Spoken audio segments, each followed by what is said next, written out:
Tina Turner. Junior. It's a big topic. And Now, Junior, I want to ask, when you got the budgie smugglers on, did you get a bit of blood in it when Tina walked in? I don't know, but I'm getting a bit of blood in mine at the moment. Did you get a little bit of blood in it, mate? What do you mean there, Wits? Yeah, what are you saying? Did you have to just put him in the? Am I dressing to the right or the left? What about the Spanish I was dressing to the left. Now I'm dressing to the right. Tina's just walked in. Did you need a cold spoon?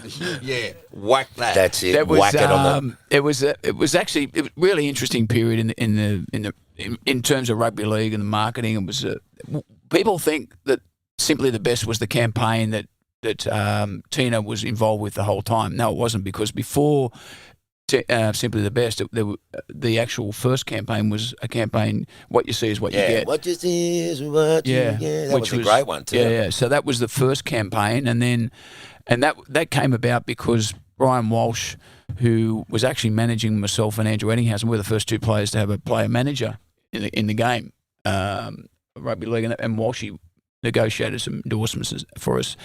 He had the contract also doing marketing for the rugby league, and he put a proposal to John Quayle that because Roger Davies, he knew Roger Davies, who was Tina Turner's manager, and put a proposal to John Quayle to get Tina involved in the game, and it was a fantastic initiative, and that started with the What You See Is What You Get, and then it morphed into, when she brought out Simply the Best, then Simply the Best campaign, which won worldwide acclaim as a sports marketing campaign. But she was a really humble and down-to-earth person, considering her stature on a global scale. Absolutely. As a rock star.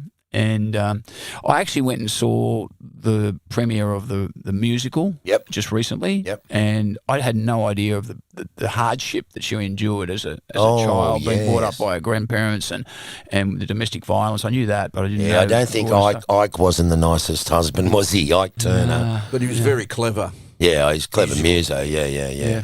And anyhow, I didn't know that at the time, but she just came across as really humble, down to earth, and we did two scenes actually. I was involved in two scenes, I should say. There was a scene which was the beach shot with the speedos and stuff like that. That was down at Wanda Beach. We filmed that, and then we did another one in a nightclub in the city, and it was like a sort of a TV commercial, and that was pretty cool. That was Simply the Best one, and I remember I had to dance with her on the dance floor And I remember saying to me, look at him smiling, just thinking about it. Look, there's a big smile come across your melon there. So they're playing the Simply the Best song, and we did a number of takes, and she said, "Come on, boy, loosen up, will you?"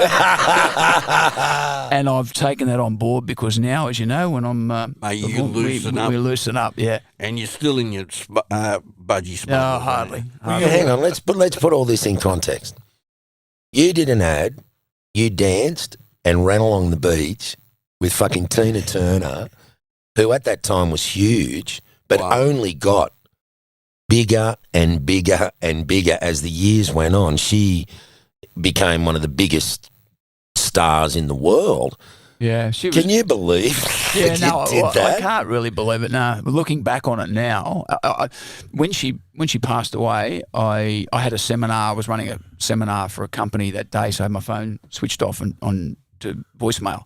And at the end of the day, there would have been 30 messages from different people, and 20 of them had sent the photo, attached the photo of the running on the beach in the Speedos. In the smugglers. By the way, they were pink Pride Speedos back in those. They were pink Speedos. Ahead of your time, bro. Yeah, I was actually. And then, did they come from wardrobe, or did you have them? No, I think I had them actually. Yeah. So you could have pink shit in those days. It was all right. Anyhow, but it was a great time, really good time, and. Yeah, so the whole lot of the memorabilia sort of was floating around. It was, it changed. It did. It did exactly what the rugby league wanted it to do. It changed. It was amazing. Yeah. Does anybody know, Junior, what sort of dollars she got paid for doing those campaigns? Yeah, I'm not sure, but it probably wasn't enough, because it was, as you say, it was phenomenal marketing. And she bought a house in California. You know, the irony was that Brian Walsh, the person who who put the idea to John Quayle, who knew Roger Davies, who basically drove that campaign. Yeah. He actually passed away about 6 weeks before Tina, and he was still young. He was only, I say young, he was only 68. Yep. And he died suddenly as well. So it was quite ironic that both of them passed away in that relatively short period of time. At that time, Junior, were you aware of what she'd done previously in her music career? Did you know much about her? Well, I pretty much knew Nutbush City Limits, like everybody did my age, knew that, and that because that was an anthem around the world. I didn't appreciate the extent to which she impacted people around the globe at the time, but in subsequent years I certainly did, and well before she passed away. A bit of trivia. Do you know that the dance to Nutbush City Limits was created here in Australia? Yes. No, I didn't know that. Tell us about that, Sugar. I really don't know about it. But How weird is that? Because we'd be at the Searles Club or something like that. Dun, dun, dun, and it'd come on. Yeah. Every chick would run onto the dance floor, get in a couple of lines and do this Nutbush Yeah, that's thing. right. Yeah, I thought, I didn't know it originated here, fucking though. American shit, you know? No, it originated here. Who the fuck makes that up? Australians are like the shuffle. Everybody shuffling. We've just got all the moves, mate. You know, Crazy. you have. Yeah, That's where you got the no, moves. no, You got no. the moves from Tina.